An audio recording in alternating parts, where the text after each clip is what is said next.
send to the entire NBA by delivering his Warriors a win over Kawhi and the Clippers tonight. First Take tomorrow, 10 a.m.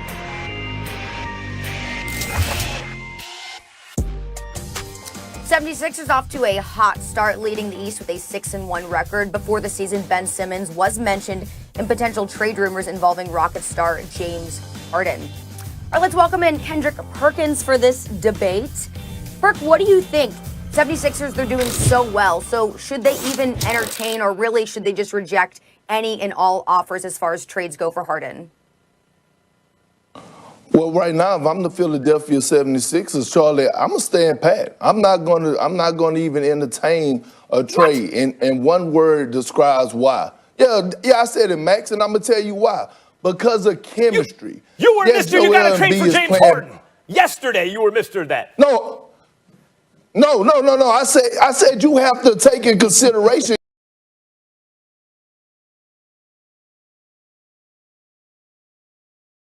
And you have to entertain it before the season started. Excuse me if I'm wrong for saying that you have to entertain for trading for a guy that led the league in scoring for 3 consecutive seasons, a guy that's averaging 33 points and 10 assists right now this season. I said it preseason, but I also said this, Max. I said keep a close eye on the Houston Rockets and keep a close eye on the Philadelphia 76ers and see where they're at and see how they're doing. And right now, when you look at this Philadelphia 76er team, they are the best team in the Eastern Conference. Doc Rivers have this team playing together. Joel Embiid is playing some of the best basketball of his career, like I thought he would do under Doc Rivers. Tobias Harris is having one of the best seasons thus far under Doc Rivers, like he did with the LA Clippers, averaging 19 and 8. And then Doc has his son-in-law, Steph Curry, who got to go home to answer to his daughter, Callie Rivers, if he don't go out and perform night in and night out. And then they have spacers and Danny Green. They have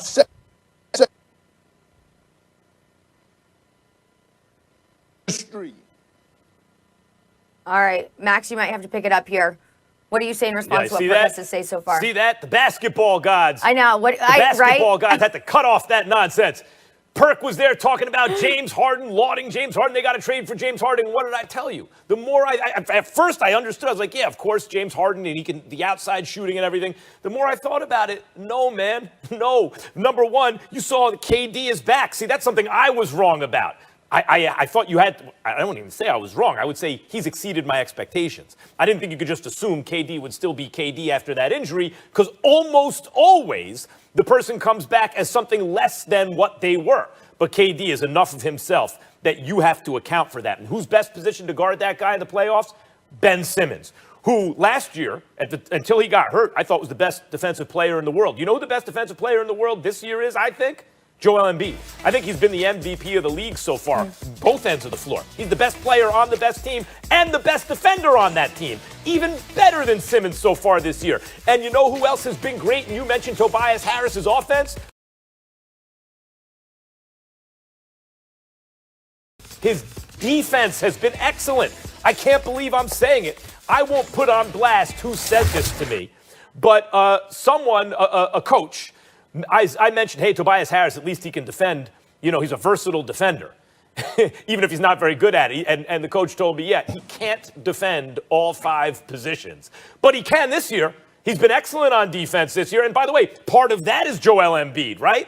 Because Joel Embiid is the safety net, and Tobias Harris can look good when you got that back there. I'm not discounting his effort, but that's how good Embiid has been. This has, and you bring up Seth Curry, not only can he shoot it off the dribble. He can hook teammates up. He's playing a little bit more like his brother. And Danny Green, and all that points to is Daryl Morey. You got, one of the best executives in sports now at the helm of that team. The team he left, not so good. The team he's on, suddenly extraordinarily good. No, you shouldn't trade for James Harden, as I told you before the season started. Yeah, but Max, before the season started, I didn't say do it. I didn't say it was a guarantee. I said you have to entertain the conversation, and you do. You can't just say a guy that's been in the MVP conversation for the last 4 or 5 years, every single year, that you're not going to entertain trading him and getting him to Philadelphia. That's why I said you have to evaluate and keep a close eye on it. See, Max, the difference between you and I is that I'm not married to my statements, okay? You be ready to put a ring on it. You just like Beyonce. And you ready to stick with it. You ready to stick with I'm it the when you say empiricist on something. this show. I don't have a problem with going back and saying, you know what? I'm watching this 76er team, and no, I would not trade for James Harden right now because I'm looking at the chemistry. You brought up a lot of great points. They're playing excellent basketball on the offensive end and the defensive end. They are locked in. They are playing boxes and elbows, no driving gaps, diving on the floor for loose balls, getting back on defense. But what I'm saying is the chemistry. The joy that I'm watching in Joel Embiid, the joy that I see in Ben Simmons, no bad body language. The bench is up, clapping, cheering for one another. A guy hits the floor, I see 3 or 4 guys sprinting there to help him up. This is why I'm saying I would not trade for James Harden right now if I'm the Philadelphia 76ers. And they have came out to a great start. The Doc Rivers effect, having them buy into their roles and being stars in their roles, Max. So you can't just say because I said in preseason that I would trade for James Harden that I said something wrong. Well, look, here's the thing.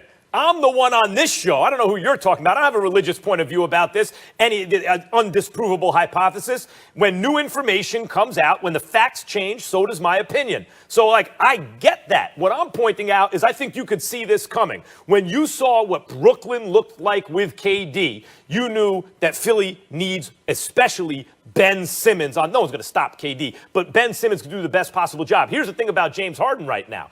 I don't think the Sixers should trade for him. I don't think the Nets should either. And now with Dinwiddie hurt, who knows even if they could swing a deal for him. So where does that leave Harden? It leaves him for the moment in Houston.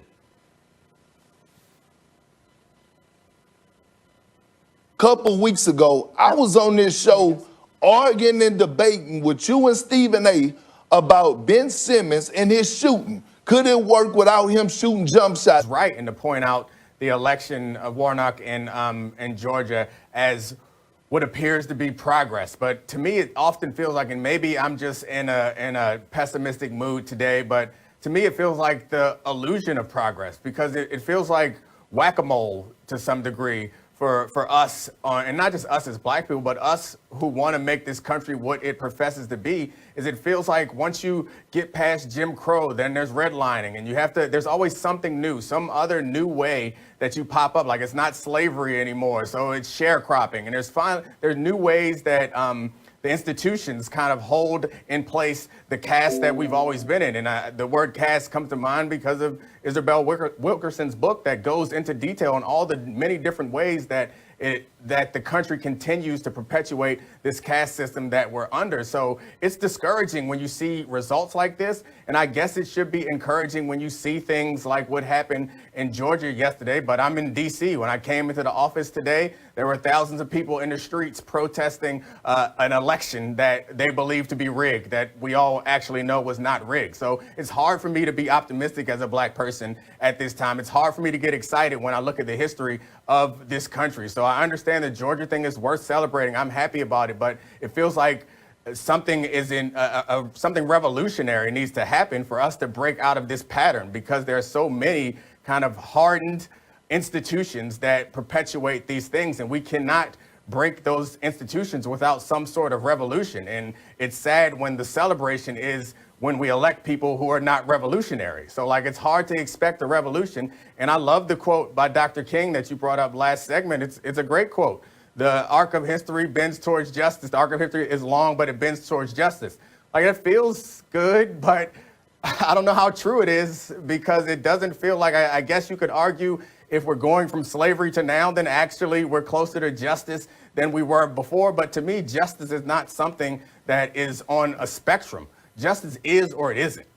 So it's not something that you can get closer to. It is or it isn't. Just like in the case yesterday, either you charge them or you don't. They don't charge them. They're not getting justice in that situation. So it's hard for me to be optimistic. Sorry about that, Max. Go ahead. No, not at all. I don't mean to interrupt.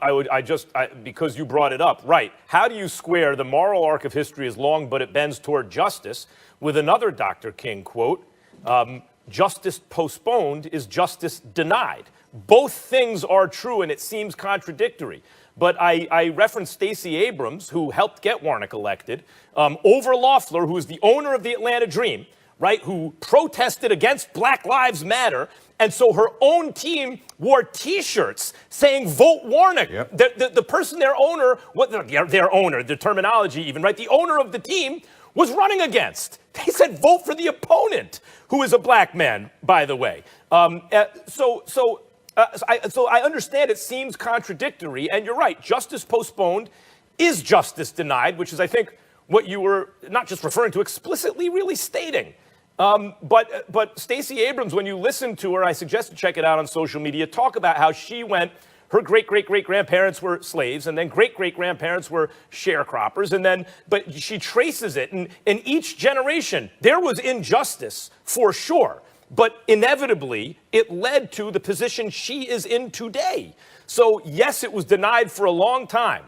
It was postponed for a long time, and there was because the moral arc of history is long, and the gradual process means that there will be ongoing injustice, and that is not to say this will take care of itself. Just let's deal with the injustice. No, and that's not what LeBron James is doing when he puts together a group and says, I want to buy the Atlanta Dream, when he opens.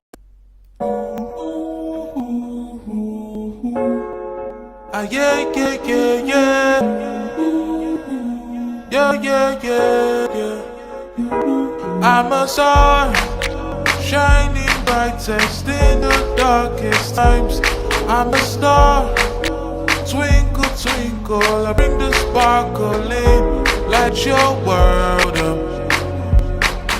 Yeah, yeah, yeah, yeah, light your world up.